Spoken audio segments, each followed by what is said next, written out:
हजरत इब्न अब्बास रज़ियल्लाहु अन्हु बयान करते हैं कि एक रोज़ हजरत जिब्राईल अलैहिस्सलातु वस्सलाम नबी सल्लल्लाहु अलैहि वसल्लम के पास बैठे हुए थे कि उन्होंने अपने ऊपर से एक दरवाज़ा खुलने की ज़ोरदार आवाज़ सुनी।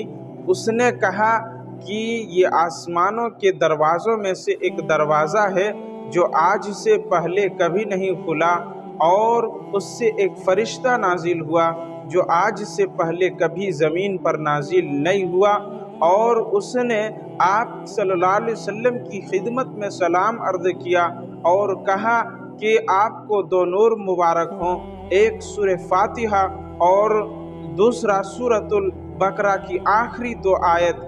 और मज़ीद कहा कि जो शख्स इन दो आयत को पढ़ेगा उसे उसकी मांगी हुई चीज़ ज़रूर दी जाएगी। अल्लाह ताला हम तमाम लोगों को नेक अमल करने की तौफीक दे।